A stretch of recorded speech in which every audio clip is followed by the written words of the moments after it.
Hello, everyone. Welcome to Two Real Reviews, two reviewers with no agenda. My name is Smeet Bass, and my partner in this is Purple Sage. Hi.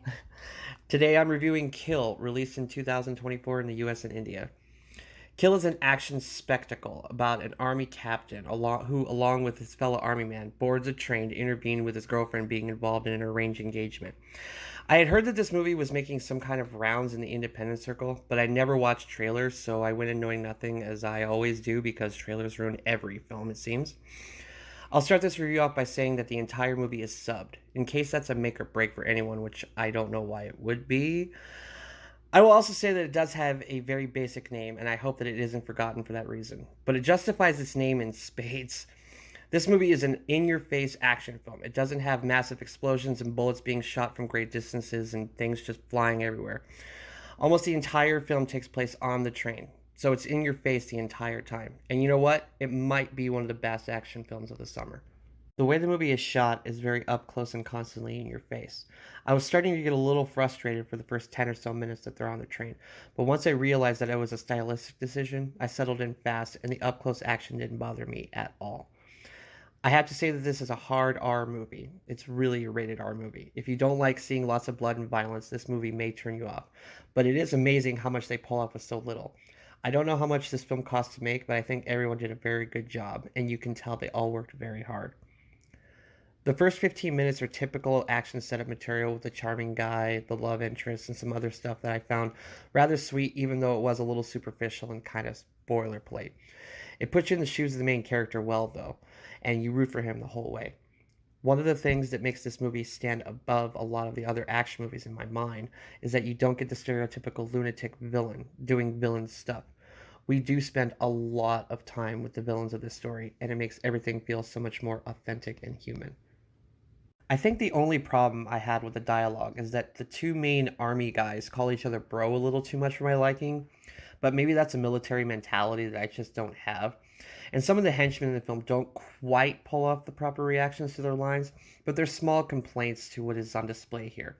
This movie has so much fighting and it is almost entirely hand to hand combat. And they filmed the movie so well that you can feel every punch being landed and every injury suffered. To repeat, if you have an aversion to blood, this movie is very bloody, but it is so fun. Sure, some of the sequences are action movie forms of ridiculous, but it keeps it grounded so that you believe it, and it's not just brushed off as comedy or action hero fun. When someone dies in this movie, you know it, and they spend time with the aftermath of that death. It has a great humane feeling that many action movies just don't do. When the bad guy loses one of his own, you see his reaction to it. I have to talk about the villain. He is absolutely wonderful. I won't get into it, but this is a guy that isn't afraid to get his hands dirty, and you follow his logic even if it is completely misguided. You see why he's doing what he's doing. He is not just a villain for the sake of being a villain, and I very much appreciate that. I usually think that most action films are carried by their villains, and this actor does a wonderful job. The movie does a great job of letting your guard down. I won't explain how, but the mood starts out light, and even the first fight scenes seem like a fun action movie. But it manipulates your emotions in the best possible way. This is a dark film on a tonal level, but that's not a criticism. I like how raw it is. The only things in this movie that bothered me were some characters are accepting of certain realities where they likely wouldn't be, but that only involves one revelation about midway through the movie, and I can't get into it without getting into spoilers, so I won't. And there's also a scene that is so wonderfully shot and is meant to induce suspense for the audience. But to be honest, the scene is just too incredibly dark. So when the action pays off in that scene, you have a hard time seeing what is happening. But it only lasts for about 2 minutes, so it didn't ruin the film for me. It's just that one scene. There are also a few action movie cliches in it, but when you're in an action film, most have to fall in a few cliches just by the design of action movies. And there's thankfully, one cliche that they avoid, and I'm so glad that they didn't do it. So my criticisms of this movie are very slight. I do think this is one of the best action films of the summer and is worth everyone's time. Unfortunately, in the place I saw, they're only doing one showing per day this week and only at late at night.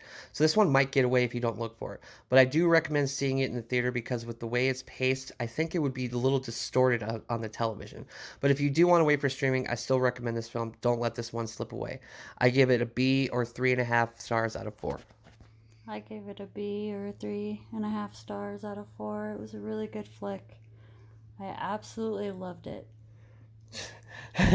So, no real criticisms. You're just like, I'm good. Just go see this movie. No, go see this movie. Yeah, Absolutely go see this movie. it is a good movie. You have to get past the dub part. If you don't like foreign films, then shame on you. But I think this is a good action movie. It's up there for me with like John Woo movies, and I know that some people are going to compare it to like John Wick movies and maybe Monkey Man, which came out earlier this year. But Under Siege 2. Under Siege 2, yeah, because Under Siege 2 does take place on a train. But I think this is better than Under Siege 2. I don't think I like it as much as Monkey Man, but I do still like it a lot. But Monkey Man is one of my favorite movies of the year so far, so I do recommend it. So, do you got anything else you want to add? Yeah.